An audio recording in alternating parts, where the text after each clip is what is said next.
जन्नत के पत्ते। मुंह धोकर अबाया पहनकर वो चाबी लिए खामोशी से बाहर निकल आई। ड्राइवर अब्बा के साथ क्या था, वैसे भी वो पार्ट टाइम था। ऐसे में वो खुद जाए, इसके अलावा दूसरा कोई हल नहीं था।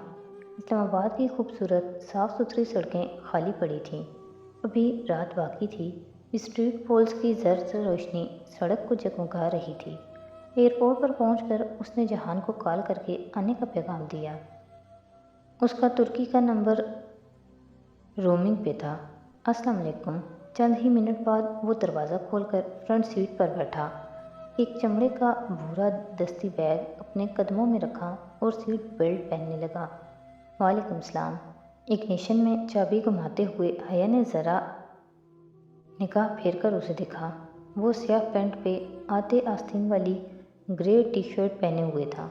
वही माथे पर गिरते ज़रा बिखरे बिखरे बाल। एयरपोर्ट की बत्तियां अंधेरे में उसके चेहरे को नीम रोशन किए हुए थीं। वो उसे पहले से ज़रा कमज़ोर लगा। उसे तुर्की से आए 1.5 हफ्ता भी नहीं हुआ था, मगर फिर भी फ़र्क वाज़ह था। कार सड़क पर रवां दवां थी। दोनों खामोश थे। आखिरी मुलाकात का तनाव और बोझलपन अभी दरमियान में हायल था। मम्मी उठी तो नहीं? नहीं। वो ज़रा देर को रुकी। तुम आई क्यों नहीं? सब पूछ रहे थे। मसरूफ़ था। वो गर्दन ज़रा तिरछी किए बाहर वीरान अंधेरी सड़क को देख रहा था। वो खामोश हो गई। कहने को जैसे कुछ नहीं था। क्या तुम पहले मुझे कब्रिस्तान ले जा सकती हो? हया ने सर हिला दिया। कब्रिस्तान घर से ज़्यादा दूर न था। जल्द ही वो पहुंच गए। बाहर नीला सा अंधेरा छाया हुआ था। सवालिया निशान की सूरत बने 7 बहन भाई सितारे आसमान पे चमक रहे थे।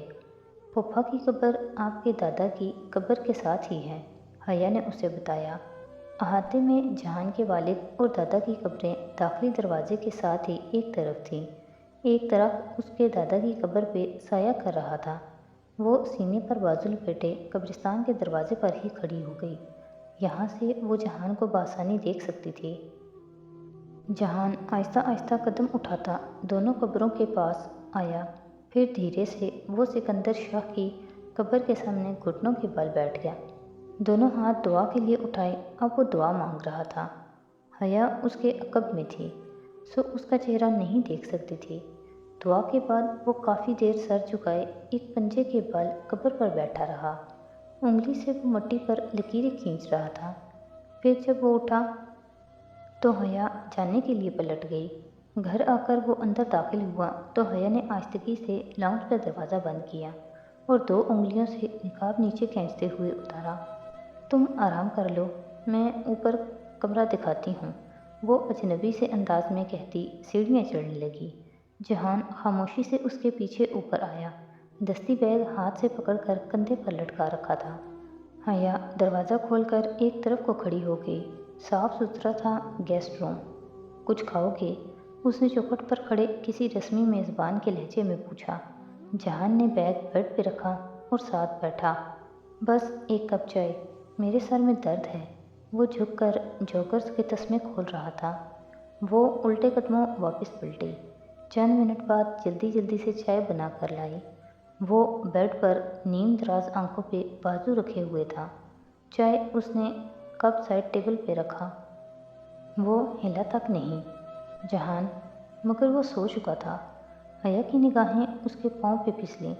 जॉगर्स के तस्मे खोल चुका था, मगर उतारे नहीं। पता नहीं क्यों उसे तरस सा आया। शायद वो थका हुआ था, शायद बीमार था। उसने एसी ऑन किया और दरवाज़ा बंद करके बाहर आ गई। सुबह वो देर से उठी। लाउंज में आई तो पप्पो और फातिमा चाय पी रही थीं। 11 बज चुके थे। नूर बानो, मेरा नाश्ता। नूर बानो को पुकार कर वो उनके पास आ बैठी।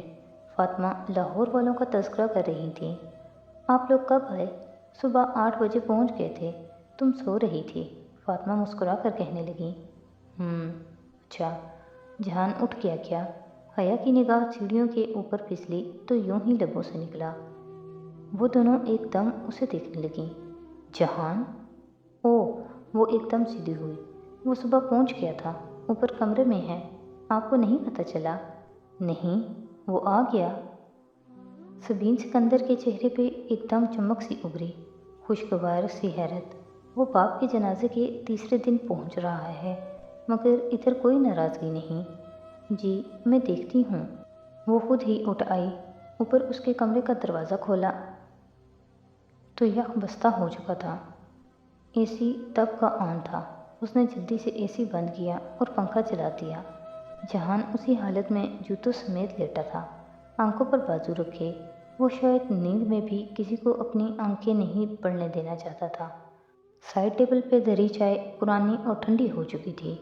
सोचा उठा लें, फिर ख्याल आया कि रहने दे, उसको पता तो चले कि वो उसके लिए चाय ले आई थी। वो दोपहर के खाने तक भी नहीं उठा। फूफो उसको डिस्टर्ब नहीं करना चाहती थी, सो उसके उठने का इंतज़ार कर रही थी। दोपहर में ज़ारा आ गई।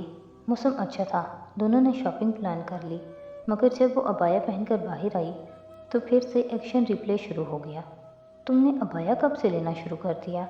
वही हैरत, सवाल, तफ्तीश, तशवीश। एक लंबा और जामिया सा जवाब देकर भी उसे लगा कि ज़ारा गैर मुतमईन है और गैर आरामदेह भी। शॉपिंग करते, जूते देखते, कपड़े निकलवाते और फिर आखिर में राहत बेकर्स के सामने पार्किंग लॉट में बैठे स्कूप का स्लश पीते हुए ज़ारा बार बार एक गैर आरामदेह निगाह उस पर डालती, जो पूरे एतमाद से अबाया और निकाब में बैठी स्लश पी रही थी। यार, चेहरे से तो उतार दो।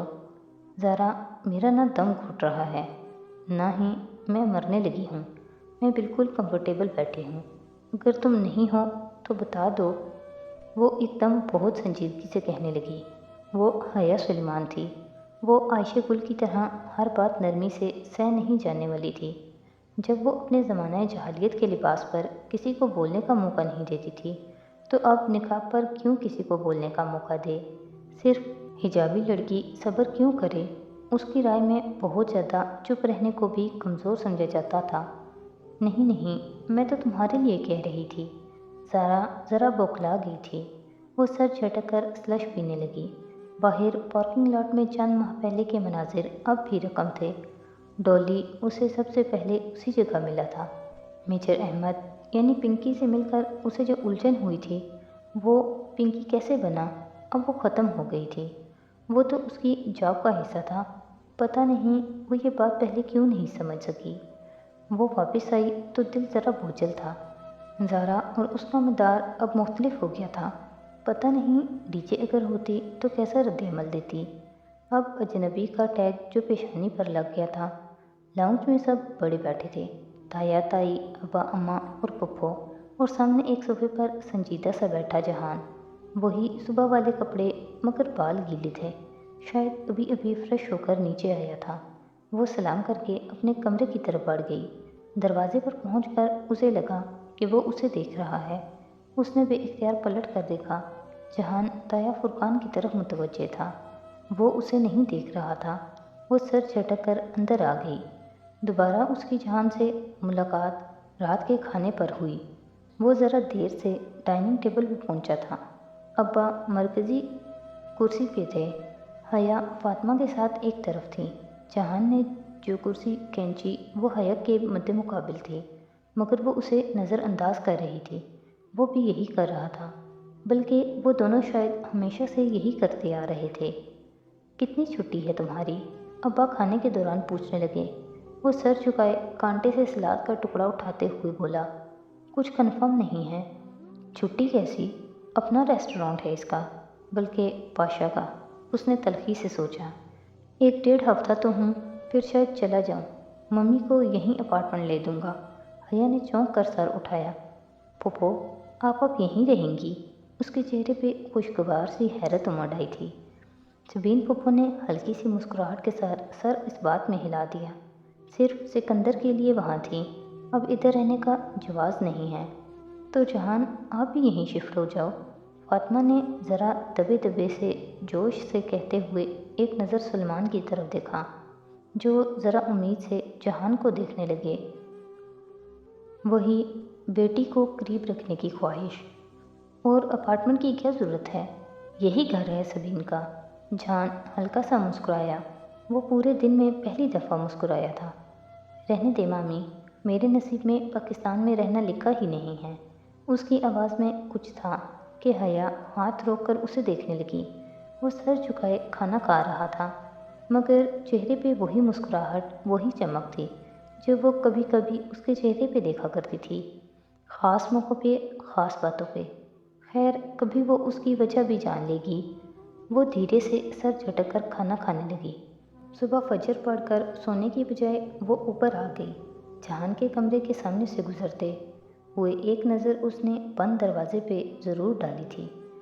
کچھ چیزیں کرنے سے انسان خود کو کبھی نہیں روک پاتا۔ چھت پہ ہر اطراف لہلاتے گملوں کی سرحد بنی تھی۔ ابا کا شوق منڈیروں سے کافی اونچی تھی۔ منڈیر کے ساتھ ہی کین کا ایک جھولا رکھا تھا۔